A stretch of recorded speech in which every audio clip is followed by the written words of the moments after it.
Hey, teacher friends. So I have implemented a new classroom management tool that is working out beautifully in my classroom.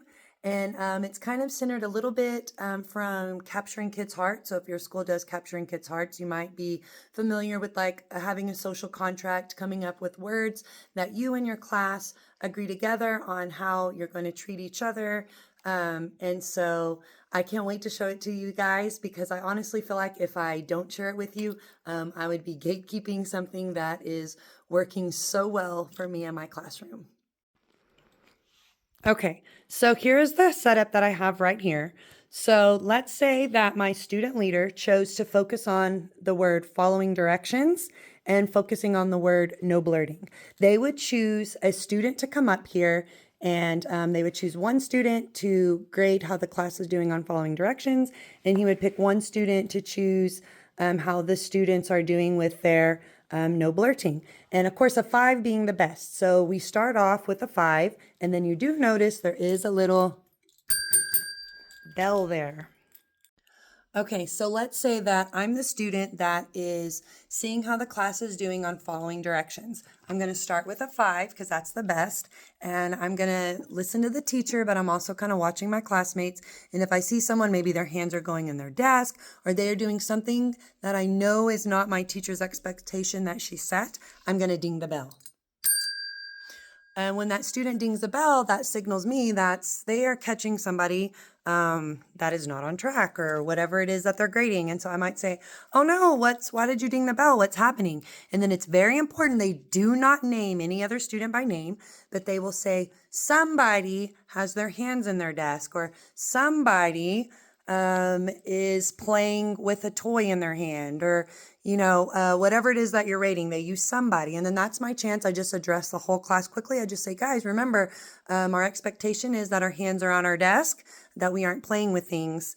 And then I move on. Now, if I catch the students doing it, they have to fill out a think sheet that also has our social contract listed on the think sheet. So they have to circle the word that they were not following the social contract and kind of write out a little sentence about what they're going to do to fix it. And so the kids love to rate. And in fact, every time they ding it though, then they have to change the 5 goes down to a 4, and then down to a 3, 2, 1. And if maybe let's say we go down to a 3, we've dung the bell twice, dinged the bell, donged the bell, we've hit the bell twice, and then now we're at a 3. So let's say the student is still watching, they haven't had to ding the bell in a while, they're going to slowly want to go that up to a 4. Then they keep watching and the class is still doing good. And so then we might go back up into a 5. And the kicker is that if we end on a 5, then this little pom-pom that you see here, they get to take it and put it in a reward jar that we call these our warm fuzzies. And I have different sizes for different things. And this size is just, the medium size is perfect for this. So my students rate several times a day. I pick different students to come up here and rate. My classroom leaders pick students to come up here and rate. And anytime they leave on a 5, they get to go put this in our warm fuzzy jar. And when we fill that warm fuzzy jar up, we get some sort of reward that together as a class, we came up with what that reward was going to be. Another tip is that when you are choosing a student rater, if you get to choose it, you usually typically want to try to choose a student that might struggle with that area. Like if you have a student that struggles with no blurting, or if you have a student that struggles with following directions, put them in charge of being the one to get to rate the class. And I promise you, you will see during that part while they're rating, they will take it very seriously.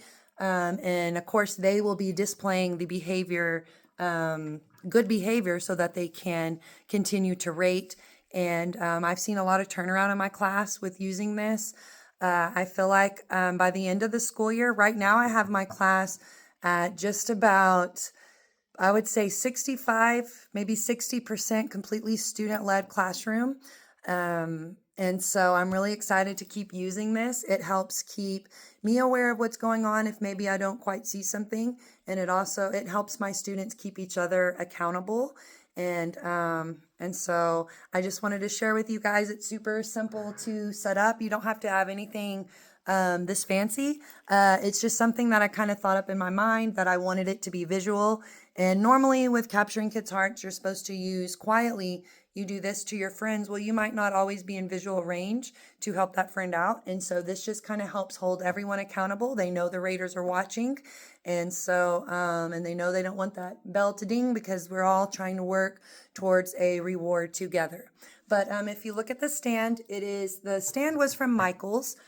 These I just wrote the number on and put a little binder ring. I think I got these at Hobby Lobby. Same with these. I put every single word that was in our social contract. I then put it on a in the binder rings, and then it sits on this easel here, right in here. And so that's what I'm doing in my classroom right now, kind of implementing it with Capturing Kids' Hearts, and it is working just so well. And like I said, I did not want to gatekeep any of that info from y'all. And if you like that, please, please, please give it a try in your classroom. And if you do, please let me know how it goes. I'm so excited to hear. Please, please follow me for more tips and tricks for classroom management. I'm really rocking and rolling with my classroom management this year. And I have all these ideas and things that I want to share with you so that hopefully your classroom can be going as smooth and your year can be going as great and behavior free like mine is going this year. So just to give you a little bit of peace of mind, I did actually try this. I live in Texas, and I am hopefully getting TIA from last year. And so I had my T-test evaluation this year, and I did implement that in my T-test, and I did get distinguished on my T-test evaluation in all parts of Domain 3 for classroom environment and classroom management and all of those things. So I promise you guys, I have a lot of really great ideas that I am just dying to share with you. A lot of my team comes and borrows and uses my ideas too, and I love it. I wish I could just help as many people as I can. So please, please follow me, share this video so that I can reach as many teachers as possible.